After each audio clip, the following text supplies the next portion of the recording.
Very good morning, class. So today once again we are going to revise our third chapter in business studies, that is of private, public and global enterprises. Along with the revision we will learn about the multinational companies and joint ventures. Okay, so let's start with the basic concept. So as the introduction, as you have seen, in our neighborhood we have different forms of the business organization which are run and managed by the different persons. Some business organizations are run and managed by the private bodies and some are run and managed by the government bodies. Just like the shop, it may be the managed by any individual person or under the partnership, and some government offices are there and which are completely run and managed by the governments. Okay, it may be the central government or it may be the state government. So that thing we are going to discuss in this chapter. So basically in our country we have divided all the business organization into two sector. First is of private sector and second one is of public sector.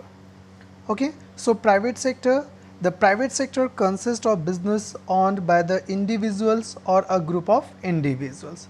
And if we are talking about the public sector, any kind of the business organization which are run, controlled and managed by state government or the central government or by both of them, that is called public sector. And all the companies which come into the existence, into the light, they are just because of the special act in the parliament, okay, or they work under the guidance of any ministry.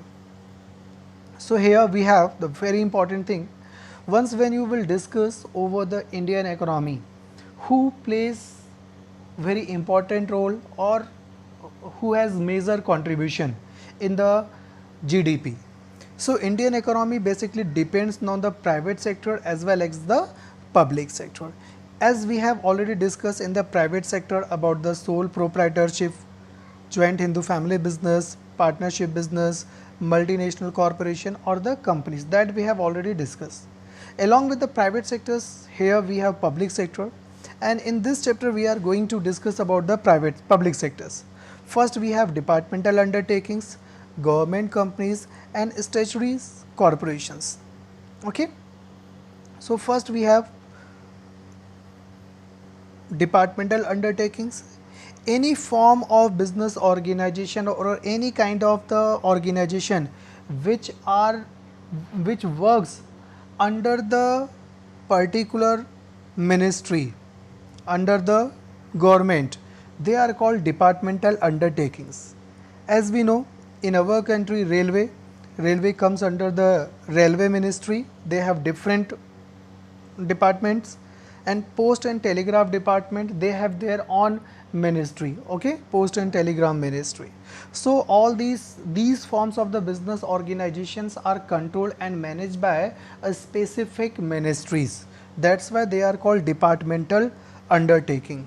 Okay, and the very important thing, offices of such a form of the business organization, they are of government employees.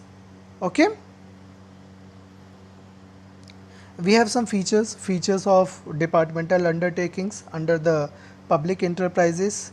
So these form of the business organization work under the guidance of government, and government approved their yearly budget, and in that budget they used to manage their different activities. And the employees of departmental undertakings, they are government servants, so that's why their recruitments and the condition of service as the same of other employees who are comes directly under the government departmental. Okay, so most probably their employees are related to the Indian Administrative Services, IAS officers they are. Okay, and most of the time they are transferred one to another ministry. Okay, then we have some merits. These undertaking facilitates the parliament to exercise effective control over their operations. So जितने भी departmental undertakings हैं, they are controlled by the parliament. Okay, these ensure a high degree of public accountability. Basically they are exist just to serve the nation, and the revenue earned by the enterprises are directly goes into the government treasury, and where they use that amount for different activities. Okay, and if there is anything related to the government, our national security, if any concern is there which is related to the national securities, in that condition departmental undertakings works. Okay, and such a type of organization have some limitations, as like departmental undertakings, basically they are fail to provide any kind of flexibility, because for making any kind of changes they need to take approval from the concerned ministry, government or the parliament.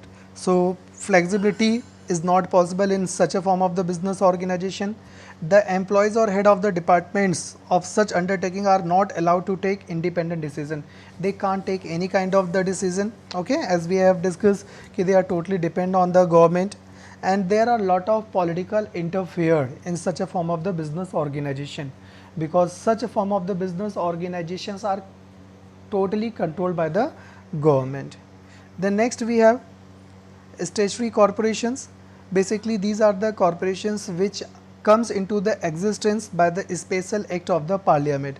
For opening of any such a type of the business organization, we need to pass an act in the parliament. Then after these companies come into the existence. Okay, so these are the features: set up under an act of parliament and governed by the provisions of the act. They have their own act, rule or regulations. Okay, and accordingly they do their functions. Okay, so we have some merits. They enjoy independent because there is very less interfere of the government. They are quite flexible at their hand, and they are autonomous organizations. Okay, so they frame their own policies and procedure, and accordingly they do their activities, and whatever policy and procedure they prepare, that is according to the act. And the statutory corporation is available instrument for economic development. Okay, they play very important role in the development of Indian economy. So along with some merits, they have some demerits, as statutory corporation does not enjoy a much operational flexibility. As a merit we have seen, they are quite flexible but not too much flexible. Okay, for many things they are totally dependent on the government, and government and political interfere has always been there. Definitely in all form of the business organization there is interfere of government. The government has a practice of appointment advisors to the corporation board. Okay, so most of the time in the board of directors of statutory corporations belongs to the government, and sometimes the members of board of directors take lot of interfere regarding the managerial decisions. If there is any disagreement, in that case that matter is referred to the government for final discussion, and this make lot of delay in the activities. Then after we have government companies. So there is nothing, whatever definition we have seen for the companies, that is same applicable for the government company. Any kind of the business organization which are registered according to the companies, Indian Companies Act 1956 or so on, they are called companies. Okay, that organization is called company if the share more than 51% share is held by state government or the central government or by both of them, then it will be considered as government company. Okay, the next we have some features. So such a form of the business organization created by Indian Companies Act 1956, and here a company can file case against someone and someone can file case against the company, because companies are comes under the artificial person. Okay, so the company can enter into the contract as we can, so they can purchase any kind of property by their own name, and the management of the company is regulated by the provisions of the Companies Act. Okay, so all the members of the management, they are elected by the provisions which has been given in the Companies Act, and the employees of the companies are appointed according to their own rule and regulation. There is no much interfere of government in the appointment of their employees, and these companies are exempted from the accounting and audit rules. So basically departmental undertakings and statutory corporations, they have to follow the system regarding the auditing, but all the government companies, they are exempted. They have different policies, they have different rules regarding the audit activities, and these a report is to be presented at the parliament. Annual report of all the government companies are presented into the parliament just for the smooth conduction of their activities or the smooth controlling. A government company can be established by fulfilling the requirement of Indian Companies Act. So these are the merits, and separate act in the parliament is not required to make government companies. If that company is registered according to the Companies Act 1956, then it will be considered as a company only. It has a separate legal entity, as we have already seen. Apart from the government, it enjoys autonomy in all the management decisions. Government का इसमें कोई interfere नहीं होता है. So these are the merits. Okay. Then here we have to discuss the changing role of the public sector. So for the developing of any nations, we need infrastructure facilities. Okay, and any kind of infrastructural business activities, we need lot of investment, huge investment, and which is not in the hand of private sectors, because private sector work only for the profit motive, not for the social welfare, and we have to spend lot of amount like for the construction of building, hospitals, roads, etc, etc. Okay, so just to make available such a type of things, government has taken initiative, and government used to provide these facilities just like road and transport facilities, hospital facilities, and infrastructural developments and all. Okay, so here we have some rules of the private sectors. Just like the development of infrastructure, government basically provide all the infrastructural facility, so which can help other business organization for the development. Just like if the condition of roadways for the development and all, if that is not up to that level, then all the business organization have to survive. Okay, so in the road and transportation and the large industrialization and all, private sectors did not show any kind of initiative to invest that heavy amount. So in that case, government take their initiative and they invest money. Economies of scale, where large scale industries are required to be set up with huge capital, and that is not possible by the private sector. In that case, public sector take their initiative and they use to invest lot of capital. Okay, on the large scale. And the very important thing, regional balances. As we know, in our India, we have different states, and all the state have some different conditions regarding the natural resources, regarding the utilization of resources and all. So government take initiative, and government has made 5-year plans for the development of the nation. Okay, and for that purpose they have started, or they make the proper development of industries in the rural areas or the backward areas. Okay, just to accelerate the economy of that particular place. At the next we have check over concentration of economic power. Okay, on the basis of that, government can use the proper economic powers. Then we have import substitutions. So during the second and third 5-year plan periods, India was aiming to be self-reliant in many sphere. Obtaining foreign exchange was also a problem, and it was difficult to import heavy machineries and all. So that's why public sector companies involved in heavy engineering, which would help in import substitutions, were established. Now in our country we have BHEL, Bharat Heavy Electronic Limited, and which make or which produce heavy electronic goods. Okay, before the establishment of BHEL, we were depend on the foreign, or we were depend on the import activities, but right now we can say we are self sufficient. and government policies towards the public sector. So just after the 1991, government has made some changes in their economic policies, and that's why all the changes after 1991 is called here new economic reforms.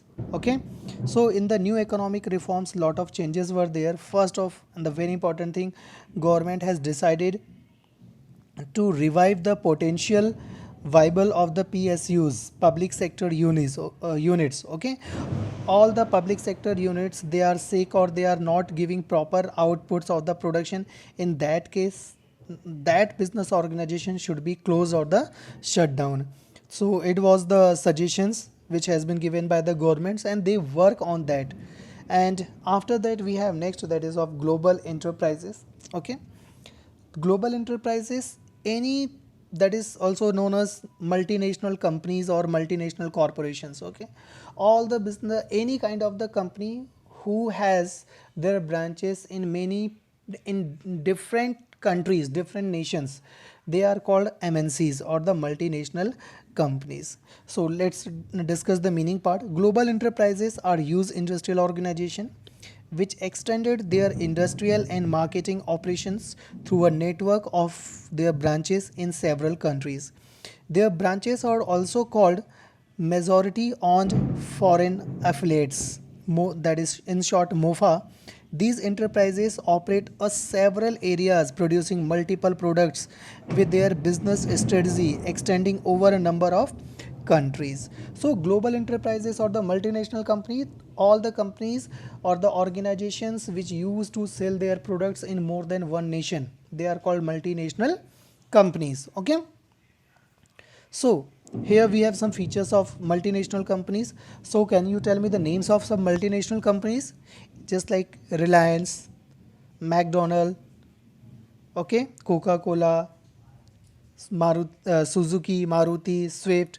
Okay, so these are the organization or the companies who used to sell their products in more than one nation. Okay, so here we have features just like use capital resources. They have use capital resources because they used to operate their activities in more than one nation. And foreign collaboration, for all the global enterprises usually enter into the agreement with, if they are going to open their branch in India, so they will comes under the Indian Companies Act, and so for that they have to follow their rules and regulations. Then advanced technology, all the MNCs, all the companies who works under the MNCs, they use latest technology or the latest or the advanced machinery for the production, because they need to produce large goods. And product innovations, these enterprises are characterized by having highly sophisticated research and development. Most of the time all the MNCs, they spend lot of amount for their research and development activities. That is called R&D, that is of research and development. Maybe possible you have heard about the name of Apple, who produce electronic gadgets or electronic goods.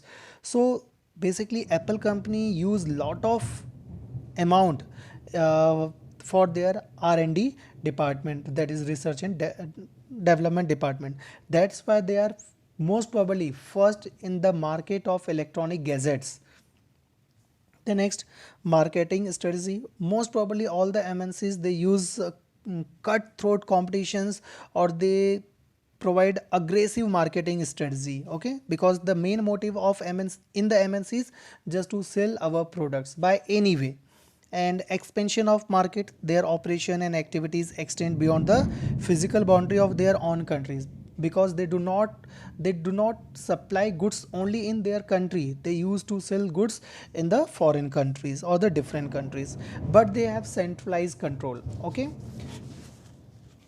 then after we have joint venture. What is joint venture? So venture words that we use for the business organization. Joint, it means if two or more than two organizations comes together for any specific activities, then that is considered as joint venture. A joint venture is the pooling of resources and expertise by two or more business organization to achieve the particular goal. Okay, तो हम लोग जो joint venture होता है वो किसी particular goals को achieve करने के लिए हम लोग क्या करते हैं, collaborate करते हैं, एक साथ करके work करते हैं. Okay, So here we have some benefits of joint venture.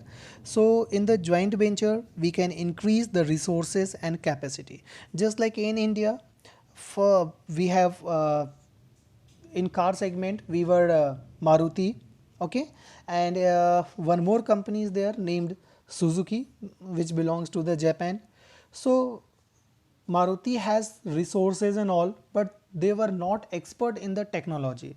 So they collaborated with the Suzuki. So that's why in the market there was new item that is called Maruti Suzuki, and we are well aware about their performance and all. Okay, so when two companies comes together just to achieve any objectives or the goal, so definitely they increase the proper utilization of resources as well as it increase their working capacities. Okay, then access to new market and distribution networks. So definitely when two companies will come together from different places, from different countries, definitely they will capture large and large market. Just like Maruti was very popular in India at that time, and Suzuki that is popular in the Japan. When these two companies will comes together, so definitely these company will capture Japan as well as India both. Okay, so expansion of market or the distribution network, because if Maruti is going to supply their vehicle in the Japan, so they don't have to open their own branches and all, because they have already Suzuki. Okay, in that showroom of Suzuki, there they can use to sell the same product, that is Maruti Suzuki. And access of the to technology, definitely under the joint venture we can use the technology opted or adopted by the another companies for the proper development. So we have innovations. Most probably all the joint ventures come together just for the innovations. If any company having any innovative ideas, in that case they can collaborate their business with the another business organization. Low cost of the productions. Okay, so definitely two companies will work together. So maybe possible one company is using very cheap way of the production, that way, that method can be adopted by another business organizations. And when these different very popular organization comes together, then definitely their name and fame increases in the market. So it helps them to increase their goodwill as well as the brand name. Okay, so it was something about the third chapter, and that is very important chapter. Okay, by class, by the next time we will continue with the fourth chapter.